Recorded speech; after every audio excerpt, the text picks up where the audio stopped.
사랑하는 형제자매 여러분, 오늘 우리는 종려주일의 한 장면을 마주하고 있습니다.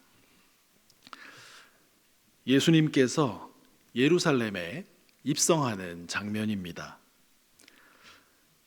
요한복음은 이 장면을 이렇게 시작합니다. 명절에 온 큰 무리가 예수께서 예루살렘으로 오신다는 것을 듣고, 여기서 이 명절은 유월절입니다.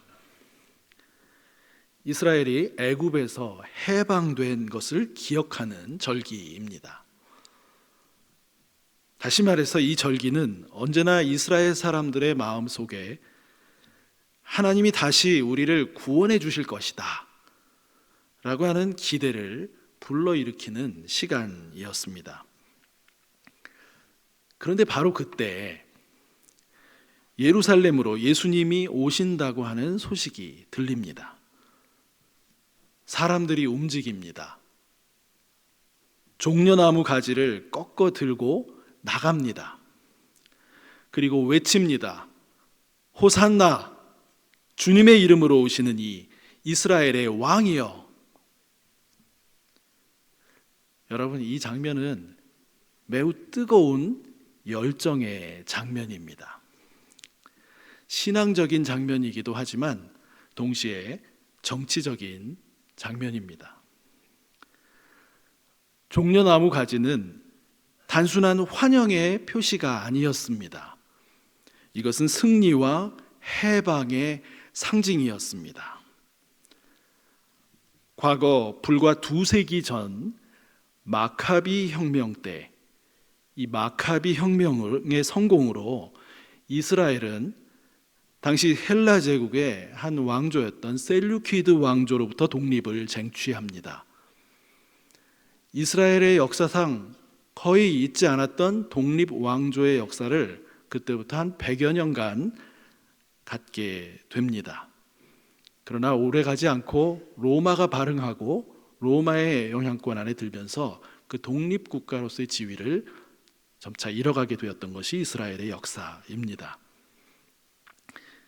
이스라엘이 이렇게 외세로부터 해방되었을 때 사람들은 종종 종려나무 가지를 들고 환호했습니다. 그러므로 지금 이 장면은 이런 의미입니다. 우리를 해방시킬 왕이 다시 오셨다. 이 기대는 막연한 기대만은 아니었습니다. 이미 예수님께서 죽은 나사로를 살리셨다고 하는 소문이 사람들 사이에 퍼져 있었습니다. 죽은 사람도 살리는 능력을 가진 분이라면 이 로마의 권세쯤은 충분히 무너뜨릴 수 있을 것이라고 사람들은 생각했습니다. 사람들은 지금 다시 기대하고 있습니다. 100여여 동안 지켜오던 독립국가 지위를 잃게 했던 로마의 권위와 압제에서 다시 벗어나게 해줄 왕. 구약성경 이스라엘 역사에 다윗과 같은 강력한 왕. 정의를 세우고 나라를 회복할 왕 말입니다. 그리고 그 왕이 지금 예루살렘으로 들어오고 있다고 믿고 있는 것입니다. 아주 긴장되고 흥분되는 순간입니다. 그런데 그때 아주 이상한 장면이 등장합니다. 예수님이 어린 나귀를 타고 들어오십니다. 이 장면은 꽤나 어색합니다. 조금은 우스꽝스러워 보이기까지 합니다. 왕이 입성을 하는데 군마, 왕의 말이 아니라 나귀를 타고 들어옵니다. 위험이 아니라 그것은 소박함에 가깝습니다. 요한은 이것을 스가랴의 예언으로 설명합니다. 구약성경 스가랴서 9장 9절에 따르면 보라, 내 왕이 내게 임하나니 그는 겸손하여 나귀를 타신다 말씀합니다. 여기서 우리는 중요한 질문을 해야 합니다. 왜 예수님은 나귀를 타셨을까요? 이것은 단순한 이동 수단을 말하는 것이 아닙니다. 나귀를 타신 것은 왕의 통치 방식에 대한 선언입니다.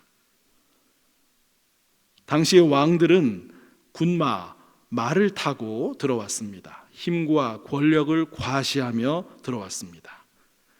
그러나 예수님은 그들과 다르게 들어오십니다. 힘으로가 아니라 겸손으로, 지배로가 아니라 자기 비움으로.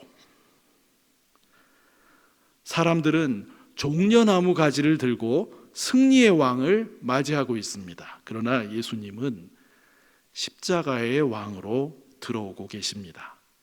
이것이 오늘 본문 안에 있는 긴장입니다. 사람들은 왕을 맞이하고 있다고 생각했지만 실은 그 왕을 오해하고 있었습니다. 왕을 맞이했지만 왕을 오해하고 있었습니다. 요한은 한 가지 중요한 사실을 덧붙입니다. 제자들은 처음에 이 일을 깨닫지 못하였다.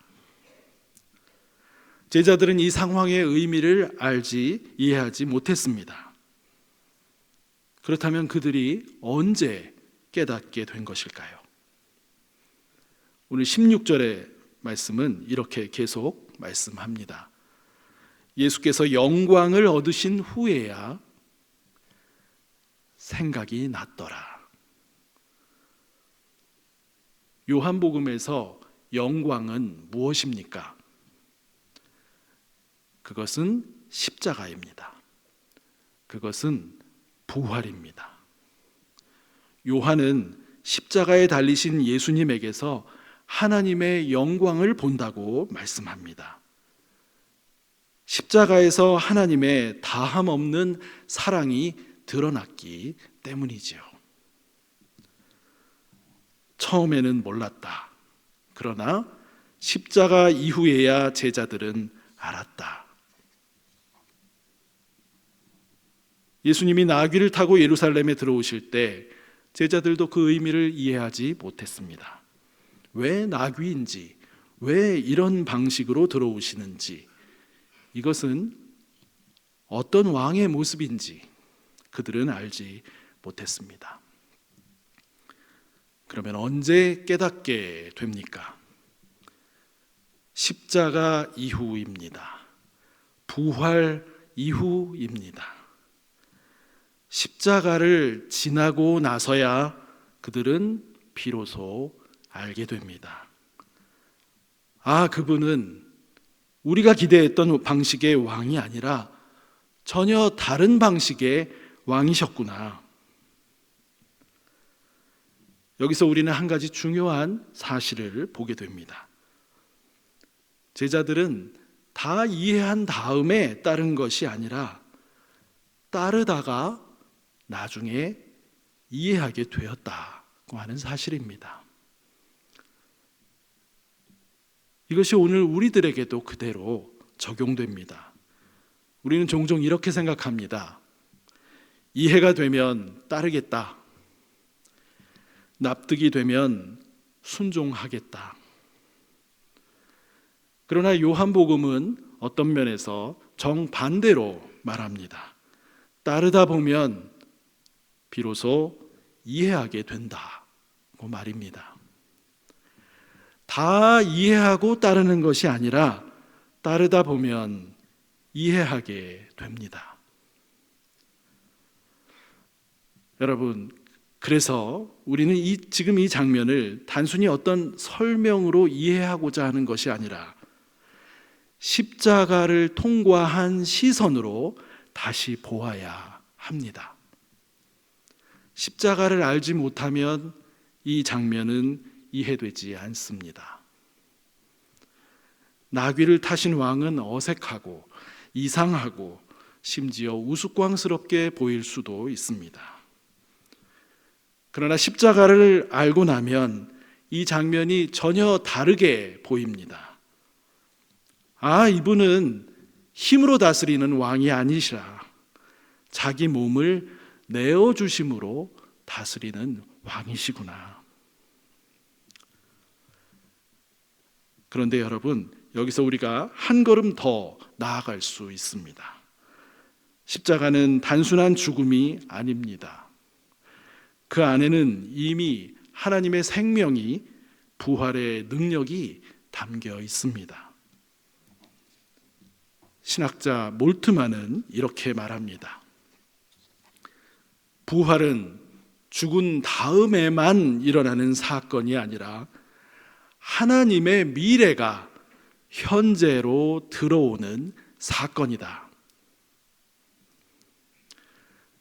그래서 예수님의 십자가는 끝이 아니라 이미 부활이 시작된 자리입니다. 그리고 제자들이 나중에 깨닫게 된 것도 바로 그 미래에서 현재로 들어온 생명의 관점이었습니다.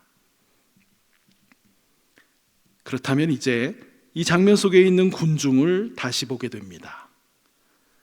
그들은 열정적입니다. 그들은 진심으로 환호합니다. 호산나, 우리를 구원하소서. 그러나 문제는 이것입니다.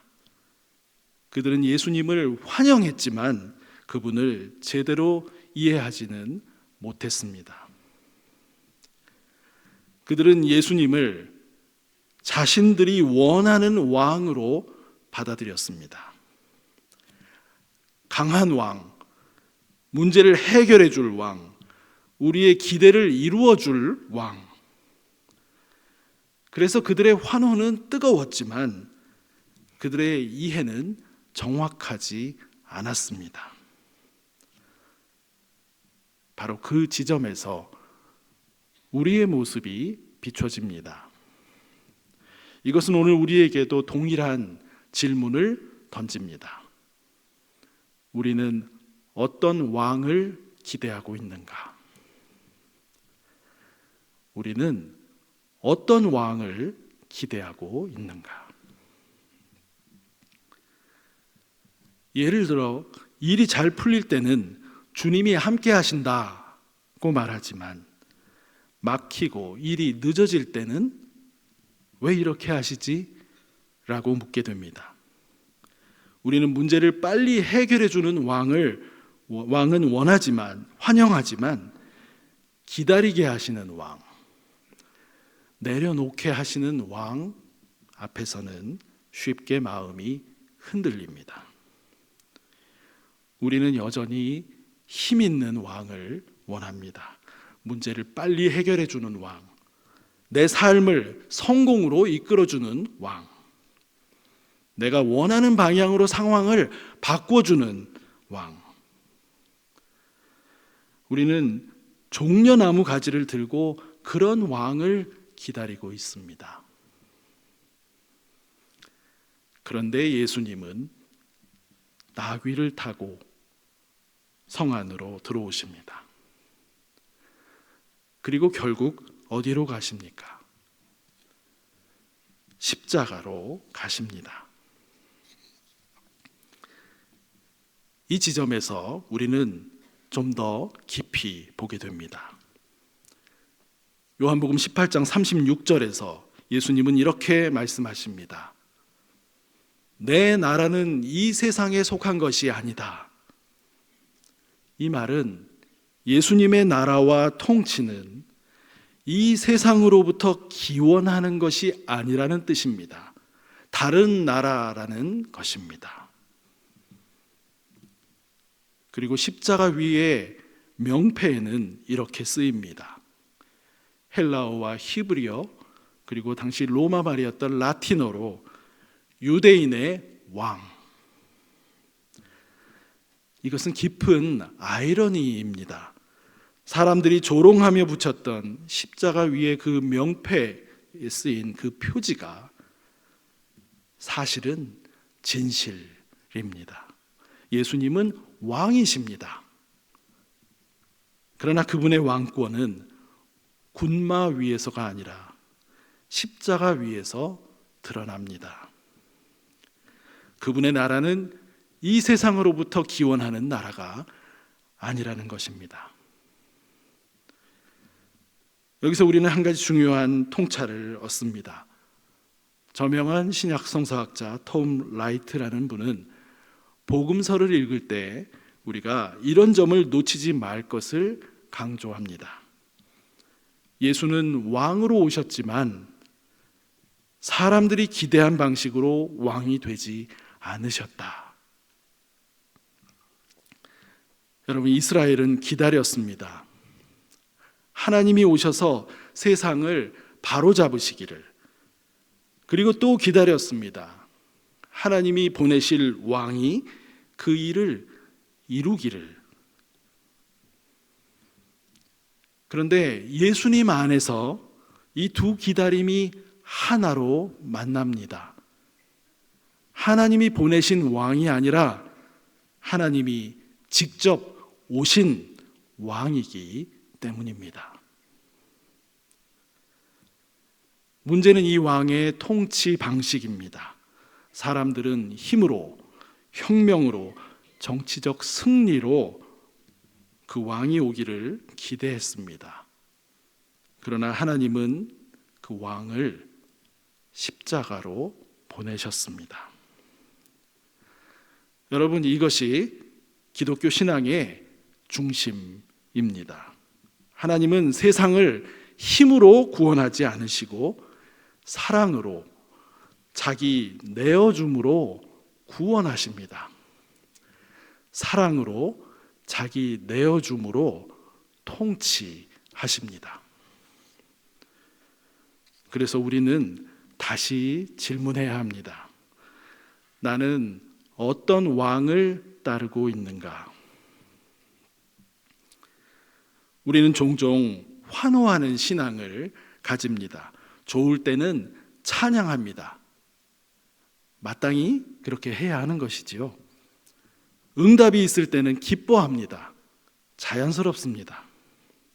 그러나 십자가가 보이면 뒤로 물러납니다. 군중도 그랬습니다. 종려주일에는 호산나. 그러나 며칠 후에는 같은 군중이 십자가에 못 박으라.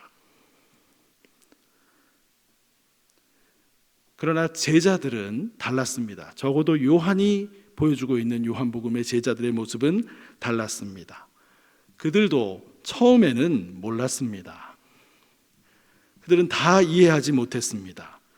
그러나 예수님을 떠나지 않았습니다. 여기서 우리 신앙의 진위가 결정됩니다. 참 거짓이 결정됩니다. 환호하는 신앙인가? 아니면 따르는 신앙인가? 사랑하는 여러분, 우리는 지금 다 이해하지 못합니다. 주님도, 십자가도, 부활도 다 이해하지는 못합니다. 그리고 우리의 삶에서 왜 이런 일이 일어나는지, 왜 기도가 바로 응답되지 않는지, 왜 삶이 때로는 이렇게 무거운지 우리는 다 알지 못합니다. 그러나 요한복음은 우리에게 말합니다. 그때는 몰랐지만 나중에 깨닫게 되었다. 이렇게 볼 때 우리의 신앙은 모든 것을 다 이해한 뒤에 시작되는 것이 아닙니다. 다 이해하지 못했더라도 시작됩니다. 신뢰에서 시작됩니다. 그분에 대한 신뢰입니다. 그래서 이번 한 주간, 이 거룩한 주간이죠. 고난 주간은 더 많이 우리가 이해하는 그런 시간이 아니라 더 가까이 따라가는, 주님을 따라가는 그런 시간입니다. 십자가를 멀리서 바라보는 시간이 아니라 그분의 발자국 곁에 서보는 그런 시간입니다. 내일부터 또 시작되는 고난주간 새벽기도회는 그 길을 함께 걸어보는 시간이 될 것입니다. 부디 이 홀리윅 고난주간 한 주 동안 예수님을 우리가 환영만 하지 말고 동행하는 제자로 살아가기를, 종려나무 아래만이 아니라 십자가 아래까지 그분을 따라가는 우리 믿음의 공동체가 되기를 소망합니다. 이제 말씀을 맺겠습니다. 사람들은 종려나무를 가지를 들고 승리의 왕을 기대하며 맞이했습니다. 그러나 예수님은 십자가의 왕으로 오셨습니다. 그들은 환호했지만 이해하지 못했고, 많은 사람들은 결국 예수님을 떠났습니다. 그러나 우리는 다르게 살기를 원합니다. 지금은 다 이해되지 않아도 우리는 십자가로 가시는 그 왕을 따릅니다. 왜냐하면 그 길이 죽음의 길이 아니라 이미 생명이 시작된 길이기 때문입니다. 그 생명은 절망 속에서도 무너지지 않는 소망으로 나타나고,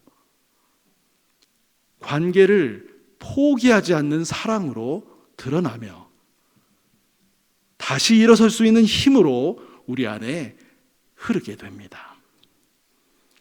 우린 다 알지 못하지만 알아가고, 다 닮지 못하지만 닮아가려고 노력하며 그 생명을 살아가게 됩니다.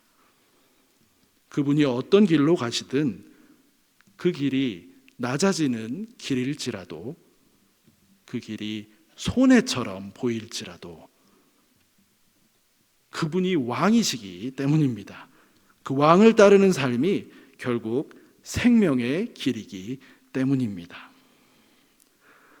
주님께서 우리를 그 길로, 그 축복의 길로 초대하고 계십니다. 기쁨과 감사로 이 초대에 응답하는 저와 여러분, 우리 모두가 되기를 간절히 소망합니다. 이 시간 내게 주신 말씀을 생각하시며 잠시 묵상으로 기도하시겠습니다.